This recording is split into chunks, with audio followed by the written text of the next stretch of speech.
Financial freedom, আর্থিক স্বাধীনতা সবার কাছে খুবই কাঙ্ক্ষিত, যে আপনি রিটায়ারমেন্টে যাবেন অল্প বয়সে। কিন্তু আর্থিকভাবে স্বাধীন হওয়া মানে হচ্ছে যে আপনি রিটায়ারমেন্টে যাবেন, বাট আপনার টাকার সংকট হবে না, আপনার জীবন যেমন চলছিল তেমন চলবে। জীবনের একটা পর্যায় পর্যন্ত আপনি আর্ন করবেন, সেই আর্নিংকে ছড়িয়ে দিবেন সারা জীবনের জন্য।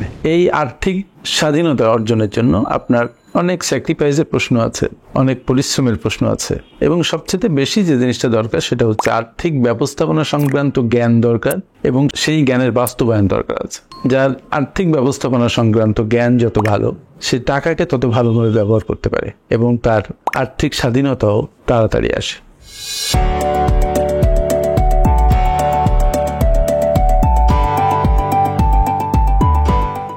আমার সাথে যারা এই দীর্ঘ যাত্রায় অংশ নিয়েছেন, আমি জানি যে তাদের মধ্যে অনেক মানুষ আর্থিকভাবে স্বাবলম্বী হওয়ার জন্য চেষ্টা শুরু করে দিয়েছেন, কাজ শুরু করে দিয়েছেন।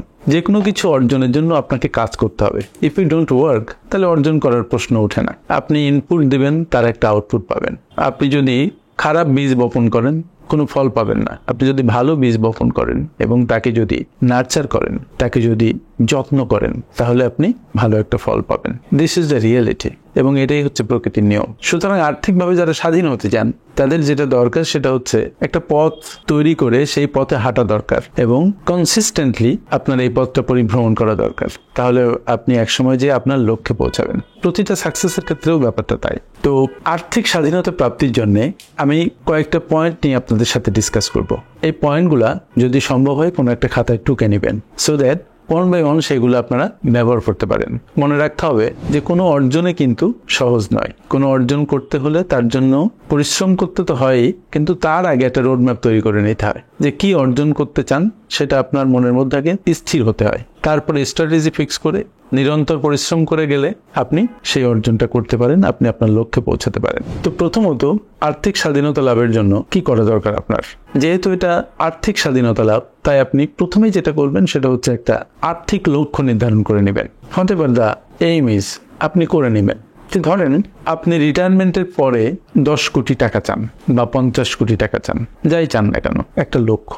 এবার আপনি সেটাকে আরেকটু ভাঙেন যে আপনি কোন পারপাজে কত টাকা চান, আপনার নিজের চলার জন্য কত টাকা লাগবে, আপনার ছেলে মেয়ের জন্য আপনি কি করতে চান, যদি ওই সময় কাউকে বিদেশে লেখাপড়া করাতে চান তার জন্য কত টাকা লাগবে, আপনি যদি গ্রামের বাড়ি যেয়ে থাকতে চান তাহলে সেখানে একটা বাড়ি করতে কত টাকা লাগবে, এভরিথিং মানে আপনার লক্ষ্য অনুযায়ী এরকম একটা লক্ষ্য আগে নির্ধারণ করে নিতে হবে। তাহলে আপনি একটা ভিজিবল জিনিস পাইলেন যে আপনি এইটা অর্জন করতে চান, এবং এগুলো আপনার লিখে ফেলতে হবে।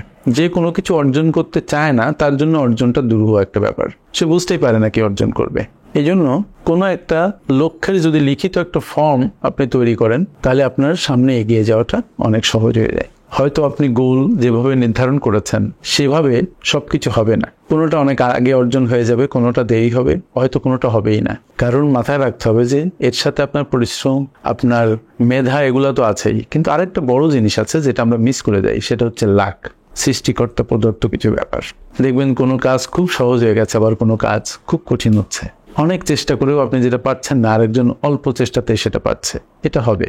আরেকটা বিষয় আছে, সেটা হচ্ছে আনসার্টেনিটি। আপনার লক্ষ্য নির্ধারণ করার সবকিছু করলেন, কিন্তু আনসার্টেনিটি আপনার কপালে এমন ভাবে দেখা দিল যে আপনার লক্ষ্যের কিছুই কাজ করতে পারলেন না, বা আপনি যেখানে পৌঁছাতে চাইলেন তার ধারে কাছে পৌঁছাতে পারলেন না। 20% মতো আনসার্টেনিটি থাকে, সেটাও আমাদেরকে মানতে হবে। তো যাই হোক, বললাম যে প্রথমে একটা আর্থিক লক্ষ্য নির্ধারণ করে নিন। তারপরে কি করবেন? নাম্বার 2, আপনি একটি বাজেট তৈরি করুন।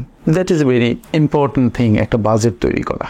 বাজেট তৈরি করার আগে আরেকটা কাজ করা দরকার, আপনার নেটওয়ার্থের কি অবস্থা সেটা একটু হিসাব করা দরকার। আপনার অ্যাসেট আর লায়াবিলিটির কি হাল, আপনার আর্থিক ঘরটা কেমন। আমার বই the art of personal finance management, সেখানে আমি এটাকে বিস্তারিত বলেছি যে আপনার আর্থিক ঘরটা কেমন, আপনার অ্যাসেটের মধ্যে কি কি আছে, আপনার লায়াবিলিটির মধ্যে কি কি আছে। অ্যাসেট থেকে যদি আপনি লায়াবিলিটি বাদ দেন, যেটা থাকে সেটা হচ্ছে আপনার নেটওয়ার্থ। এই নেটওয়ার্থই মূলত আপনার মূল সম্পদ। এটা থাকলো এক পাশে, কারণ লক্ষ্য যেটা সেট করেছেন, নেটওয়ার্থ আপনাকে হেল্প করবে। আর তার সাথে তৃতীয়টা আমি বলেছি যে বাজেট তৈরি করুন। এই বাজেটের জন্য আপনি এটা আগে প্রথম করে নেন, নেওয়ার পরে এবার বাজেট করুন। বাজেটটা কি? আপনার এক্সপেন্ডিচারের বাজেটটা করুন। গভর্নমেন্ট বাজেটের সাথে ব্যক্তিগত বাজেটের একটা পার্থক্য আছে।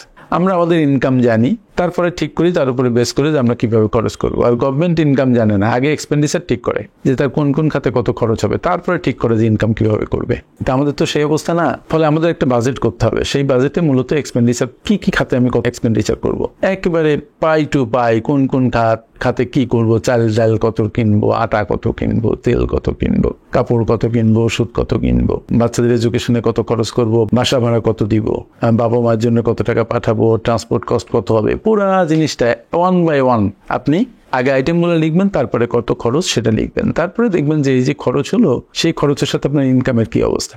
যদি খরচ আপনি লিখে ফেলছেন 1 লাখ, কিন্তু আপনার ইনকাম হচ্ছে 90,000 টাকা, তাহলে আপনার এই খরচ কমাতে হবে। কেমন কমাতে হবে? আপনার টোটাল যে টেক হোম স্যালারি, সেই টেক হোম স্যালারি 10 to 15%, আর যদি বয়স বেশি হয় তাহলে 20% আপনি কি করবেন, বাদ দিবেন আগে আপনার ইনকাম থেকে। মানে 1 লাখ ইনকাম হলে আপনি 20,000 টাকা বা 15,000 টাকা বা 10,000 টাকা বাদ দিয়ে দিলেন। দেওয়ার পরে যেটা থাকলো সেটার উপরে আপনি এক্সপেন্সেস করবেন, এক্সপেন্ডিচার বাজেটটা করবেন। বাজেট করার পরে আপনাকে যেটা করতে হবে, আপনি যে খরচগুলো করবেন লিখে রাখবেন, আবার বাজেটটা রিভিউ করবেন। যে আপনি হয়তো মাছের উপরে খরচ রেখেছিলেন 2,000 টাকা, কিন্তু দেখা যাচ্ছে যে আপনি 3,000 টাকার মাছ কিনে ফেলেছেন। সেই ক্ষেত্রে ওই যে 1,000 টাকা বেশি খরচ করলেন, এই 1,000 টাকাটা অন্য কোথাও অ্যাডজাস্ট করতে হবে। এই জন্য reviewing of your expenses it is very important. তাহলে বাজেট করবেন খুব হিসাব নিকেশ করে এবং বাজেটকে ফলো করবেন, বাজেটের উপরে যাবেন না কোনোভাবে। আমি জানি কষ্ট হবে, ইনকাম করতে তো কষ্ট হয়, ইনকাম করতে যেহেতু কষ্ট হয়, হ্যাঁ, সুতরাং সেভিংস করতে বা ইনভেস্টমেন্ট করতে এই যে টাকা লাগবে সেটা ম্যানেজ করতেও আপনার কষ্ট হবে। কারণ আপনার অনেক কিছু স্যাক্রিফাইস করতে হবে, অনেক প্লেজারকে পরিত্যাগ করতে হবে। সিগারেট দিনে 10টা খেলে সেটা 5টা খেতে হবে, মাংস সপ্তাহে 7 দিন খেলে সেটা 2 দিনে আনতে হবে, 3 দিনে আনতে হবে। মানে আপনাকে একটু কন্ট্রাকশনারি একটা পলিসি নিতে হবে যে আপনি একটু কম করে করবেন সবকিছু। নাম্বার 3 যেটা করবেন সেটা হচ্ছে ঋণ মুক্ত থাকবেন। আপনি আমাকে বলবেন যে ঋণ মুক্ত থাকা তো ইচ্ছা করলেই থাকা যায় না। ইট ইজ ট্রু, ঋণ মুক্ত সহজে থাকা যায় না। আমরা অধিকাংশ মানুষই ঋণের জর্জরিত, যে কোনোভাবে ঋণ আছে, হয় কারো কাছ থেকে ধার নিয়েছি, আর না হচ্ছে ক্রেডিট কার্ড নিয়েছি, অথবা কোনো পার্সোনাল লোন নিয়েছি, অথবা কোনো ব্যবসায়িক লোন নিয়েছি, লোন একটা আছে। এই ক্ষেত্রে আপনি যদি ব্যবসায়ী না হন, তাহলে আপনি ঋণ থেকে বের হয়ে আসার আপ্রাণ চেষ্টা করবেন। যদি ছোট ছোট লোন থেকে থাকে, যেগুলো লোনের interest rate is very high, সেই ইন্টারেস্ট রেট হাইওয়ালাগুলো আগে পরিশোধ করবেন, যেমন ক্রেডিট কার্ড। তারপরে আস্তে আস্তে সময় নিয়ে লোন থেকে বেরিয়ে আসবেন, এবং তারপরে এই ব্যাড লোনের ধারে কাছে আর যাবেন না। আপনি হয়তো মনে করবেন যে আপনার জীবনে কষ্ট বেড়ে যাবে। নো, একটা সময় আপনার কষ্ট বাড়বে, কিন্তু এক সময় যে আপনি একটু আরাম পাবেন, আপনার খুবই ভালো লাগবে যদি কোনো লোনের ইনস্টলমেন্ট দেয়া না লাগে। এর চেয়ে শান্তি আর নেই। আমি একটা কথা বারবার বলি যে ঋণ মুক্ত জীবন প্রজাপতির জীবন। করে দেখেন, you will feel that. Number 4 হচ্ছে সঞ্চয়ের অভ্যাস গড়ে তুলুন। প্রথমে আমি বলেছি যে বাজেট করলে আপনি একটা সঞ্চয়ের জন্য একটা টাকা রাখবেন। যদি দেখেন যে কোনোভাবে আপনার সঞ্চয় খুব কম হচ্ছে, তারপরে একটা কাজ করবেন যে প্রতিদিন ছোট ছোট যে বাইং করেন, এই বাইং এর মধ্যে 100 টাকার নোট নিয়ে আপনি 90 টাকা বাই করেন, 10 টাকা সেভ করবেন। এরকম ছোট ছোট খুচরো টাকাগুলো সেভ করবেন। প্রতিটা জায়গায় বার্গেইন করবেন। যেটা যেটা করা দরকার, you will do that for saving some money. কারণ টাকা আপনার দিনে আপনাকে হেল্প করবে, আপনার পাশে দাঁড়াবে, অন্য কেউ দাঁড়াবে না। তো সেভিংসের অভ্যাসটা আপনার গড়ে তুলতে হবে। সেভিংসের অভ্যাস গড়ে তোলাটা সহজ না, আবার খুব কঠিনও না। এটা অনেক টাকা ইনকাম করলেই যে সেভ করা যায় তা না, অল্প টাকা ইনকাম করলেও সেভ করা যায়। It is a matter of attitude. এটা মানসিকতারও ব্যাপার খানিকটা, কিন্তু এটা টাকা কত আয় করছেন তার ব্যাপার না। অনেকে অনেক টাকা আয় করে কিন্তু সেভ করতে পারে না, আবার অল্প টাকা আয় করে অনেকে কিন্তু সেভ করতে পারে। এটা আপনার মানসিক ব্যাপার, এটা আপনার হ্যাবিটের ব্যাপার, এটা আপনার অ্যাটিটিউডের ব্যাপার। 5 নম্বর হচ্ছে বিনিয়োগ করুন। আপনার সঞ্চয় করতে করতে কিছু টাকা জমবে, হয়তো একটু সময় লাগবে। আপনার অল্প ইনকাম হলে আপনার সময় একটু বেশি লাগবে, আপনার বেশি ইনকাম হলে আপনার সময় একটু কম লাগবে। কিন্তু একটা সময় যে আপনার কিছু টাকা চলে আসবে হাতে, যেটা আপনি বিনিয়োগ করবেন। আমি একটা ভিডিও আছে আমার ট্রেজারি বন্ড বিলে বিনিয়োগ করার ব্যাপারে। এখন সবচেয়ে বেশি রেট সেখানে। সঞ্চয়পত্রে আপনি বিনিয়োগ করতে পারেন, সরকারি ঋণপত্র, এগুলোর মধ্যে বিনিয়োগ করলে আপনার রিস্ক কম। আপনি ব্যাংকে টাকা রাখতে পারেন, আপনি স্টক মার্কেটে যেতে পারেন, আপনি রিয়েল এস্টেটও করতে পারেন, আপনি গোল্ডে করতে পারেন। আর খুব বেশি ইনভেস্টমেন্ট ভেহিকল এখানে নাই। আর একটা কাজ করতে পারেন, সেটা হচ্ছে আপনি ব্যবসা করতে পারেন। তো প্রত্যেকটা রিস্ক আছে, রিস্ক কমিয়ে যতটুকু করা যায় তত বেটার। যদি ব্যবসা করতে পারেন, আপনি অনেক বড় হতে পারবেন যদি ভালো ব্যবসা দাঁড় করাতে পারেন। কিন্তু চাকরি করে অনেক বয়স হবে না, কিন্তু আপনি স্বাবলম্বী হতে পারবেন, আর্থিকভাবে স্বাধীন হতে পারবেন। যেমন জীবন আপনার চলছে তেমন চলবে যদি আপনি এই নির্দেশনাগুলো মেনে চলেন, এই টিপসগুলো মেনে চলেন। তো নাম্বার 6 হচ্ছে জরুরি তহবিল গঠন করুন বা ইমার্জেন্সি ফান্ড গঠন করুন। It's a must. আপনার প্রতি মাস চলতে যদি 50,000 টাকা লাগে, তাহলে ইমার্জেন্সি ফান্ড মিনিমাম আপনার 6 মান্থসের হওয়া দরকার, বা কেউ 3 মাসেরও বলে। 3 মাস থেকে 6 মাসের একটা ইমার্জেন্সি ফান্ড। 6 মাসের হলে 3 লাখ টাকা আপনার একটা ইমার্জেন্সি ফান্ড গঠন করতে হবে। এটা আপনার রেইনি ডেতে আপনাকে সুরক্ষা দিবে। আপনি যখন বিপদে পড়ে যাবেন তখন আপনাকে খুব হেল্প করবে। তখন আপনার ভিটে বাড়ি বেচা লাগবে না, তখন আপনার লোকের কাছে ধার যেতে হবে না, মানুষের কাছে ছোট হতে হবে না। সুতরাং ইমার্জেন্সি ফান্ড একটা অবশ্যই গঠন করবেন। যদিও এখন না থাকে তাহলে এখন প্রতি মাসে কিছু কিছু টাকা জমিয়ে, সময় লাগবে 1 বছর 2 বছর লেগে যেতে পারে, বাট একটা ইমার্জেন্সি ফান্ড গঠন করে এমন এক জায়গায় রাখবেন যেখান থেকে আপনি ইজিলি এনক্যাশ করতে পারবেন। এটা আপনার বন্ডে, ট্রেজারি বন্ড বিলে ইনভেস্ট করা ঠিক হবে না, সঞ্চয়পত্রে ইনভেস্ট করা ঠিক হবে না, রাদার ব্যাংকে এফডিআর করে রাখতে পারেন। যদি চান আপনি সহজে ভাঙাতে পারবেন। Emergency fund is a must, আমি বারবার বলেছি, আবারও বলছি। নাম্বার 7 এবং খুবই ইম্পর্ট্যান্ট একটা বিষয়, সেটা হচ্ছে আপনি আয়ের বিভিন্ন সোর্স গড়ে তুলুন। বর্তমান সময়ে একজন মানুষ চাকরির পাশাপাশি আরও অনেকগুলো আয় করতে পারে। যেমন ধরেন ফ্রিল্যান্সিং করতে পারে, অ্যাফিলিয়েট মার্কেটিং করতে পারে, ড্রপ শিপিং করতে পারে, তারপরে স্টক মার্কেটে ইনভেস্ট করতে পারে, রিয়েল এস্টেটে ইনভেস্ট করতে পারে, গোল্ডে ইনভেস্ট করতে পারে। এগুলো চাকরির পাশাপাশি করা যায়, কিন্তু আপনাকে সেই শ্রম এবং মেধা দেওয়ার মতো মানসিকতা থাকতে হবে, সক্ষমতা থাকতে হবে। আপনি অনেকগুলো সোর্স তৈরি করবেন ইনকামের, আর আপনি পরিশ্রম করবেন না, তাতে হবে না। আর যেখানে কাজ করছেন সেখানেও আপনার ইনকাম বাড়ানোর চেষ্টা করা যেতে পারে। ট্রাই ইউর বেস্ট, কারণ আপনার ইনকাম আপনার থাকবে, এবং যেটুকু বঞ্চিত ইনকাম যেটা আসবে সেই টাকাটা আপনার খরচের খাতায় লিখবেন না। আপনার যে ইনক্রিমেন্ট হবে সাথে সাথে আপনি আপনার খরচের পাল্লাটা ভারী করে ফেলবেন না।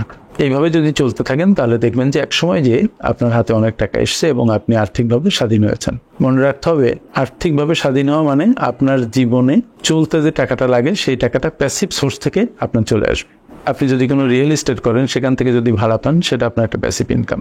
আপনি ব্যাংকে টাকা রাখেন বা কোথাও ইনভেস্ট করেন, সেখান থেকে যে মুনাফা বা টাকা পান, সুদ পান, সেটা আপনার একটা প্যাসিভ ইনকাম। এরকম ইনকাম স্ট্রিম আপনার গড়ে তুলতে হবে। তুলতে দেখবেন যে আপনি যে অ্যাক্টিভ যে ইনকামটা করতেন সেরকমই আপনার প্যাসিভ ইনকামের একটা স্ট্রিম তৈরি হয়েছে। যে অ্যাক্টিভ ইনকাম যদি আপনার কাট হয়ে যায়, আপনার জীবন চলতে সমস্যা হবে না, এবং সেটাই মূলত আর্থিক স্বাধীনতা। আমার বিশ্বাস আপনার একটা পথ পেয়ে যাবেন। তবে মাথায় রাখতে হবে, এই পথ ভেরি সিম্পল কিন্তু সহজ নয়। আপনার অনেক স্যাক্রিফাইস, অনেক পরিশ্রম, অনেক মেধা খাটানো দরকার হবে। জীবনে কোনো অর্জনই সহজ হয় নাই। সুতরাং আমার বিশ্বাস এই অর্জন সহজ নয়, কিন্তু আপনার জন্য ইম্পসিবল নয়, আপনি সেটা পারবেন। থ্যাংক ইউ ভেরি মাচ আমার সাথে এতক্ষণ থাকার জন্য।